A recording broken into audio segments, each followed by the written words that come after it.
आज हम लोग श्रीमद् भगवद गीता के द्वितीय अध्याय के 67वें श्लोक से प्रारंभ करने जा रहे हैं। पिछले वीडियोस में हमने इससे पहले के श्लोकों तक खत्म कर लिया था, जिसमें हम देख रहे थे कि भगवान बता रहे थे कि जो कृष्ण भावनामृत में परमेश्वर से संबंध नहीं रखता, उसकी बुद्धि भी दिव्य नहीं होती, मन भी स्थिर नहीं होता, तो उसको शांति नहीं मिलती। वो यह कहना चाह रहे हैं शांति से कि जो कृष्ण भावना भावित नहीं है उसे शांति प्राप्त नहीं होती। जिसके पश्चात ओम श्री परमात्मने नमः। अथ द्वितीयोऽध्यायः। श्री भगवानुवाच इन्द्रियाणां हि चरतां यन्मनो अनुविधीयते तदस्य हरति प्रज्ञां वायुर्नावमिवाम्भसि।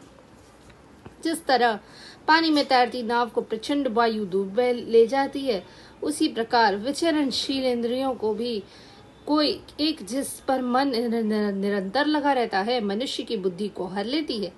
अगर जितनी भी इंद्रियां हैं वो भगवान में लगी रहेंगी तो कोई दिक्कत नहीं है, लेकिन अगर उनमें से एक भी अपनी तृप्ति में लगी है तो वो दिव्य प्रेमा भक्ति के पथ से विपथ हो सकता है। जैसा कि महाराज अम्बरीश के जीवन में बताया गया है, समस्त इंद्रियों को कृष्ण भावनामृत में लगा रहना चाहिए, क्योंकि मन को वश में करने का यही सरल और सही उपाय है। जिसके पश्चात तस्माद्यस्य महाबाहो निगृहीतानि सर्वशः इन्द्रियाणीन्द्रियार्थेभ्यः तस्य प्रज्ञा प्रतिष्ठिता। अतः हे महाबाहु, जिस पुरुष की इंद्रियां अपनी अपने विषयों से सब प्रकार से विरत होकर उसके वश में है, उसी की बुद्धि निसंदेह स्थिर है।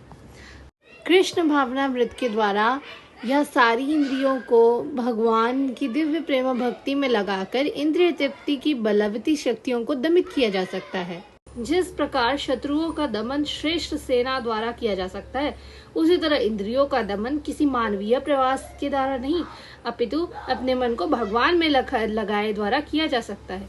जो व्यक्ति ये हृदयंगम कर लेता है कि कृष्ण भावनामृत के द्वारा बुद्धि स्थिर होती है और इस कला का अभ्यास प्रामाणिक गुरु के पथ प्रदर्शन में करता है, वह साधक अथवा मोक्ष का अधिकारी कहलाता है। जिसके पश्चात या निशा सर्वभूतानां तस्यां जागर्ति संयमे यस्यां जागृति भूतानि सा निशा पश्यतो मुनेः। जो सब जीवों के लिए रात्रि है वह आत्म संयमी के जागने का समय है, और जो समस्त जीवों के जागने का समय है वह आत्मनिरीक्षित मुनि के लिए रात्रि है। बुद्धिमान मनुष्यों की दो श्रेणी होती है। पहला, जो मनुष्य इंद्रिय तृप्ति के लिए भौतिक कार्य करने में निपुण है। दूसरी श्रेणी, जो मनुष्य आत्मनिरीक्षित है, जो आत्म साक्षात्कार के अनुशीलन के लिए जागते हैं। विचारवान पुरुषों या आत्मनिरीक्षित मुनि के कार्य भौतिकता में लीन पुरुषों के लिए रात्रि के समान है।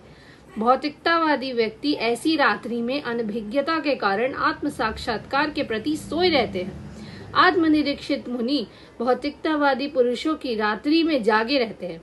मुनि को आध्यात्मिक अनुशीलन की क्रमिक उन्नति में दिव्य आनंद का अनुभव होता है, लेकिन भौतिकतावादी कार्यों में लगा व्यक्ति आत्म साक्षात्कार के प्रति सोया रहकर बहुत तरह के इंद्रिय सुखों का स्वप्न देखता है, और उसी सुप्तावस्था में वो कभी सुख तो कभी दुख का अनुभव करता है।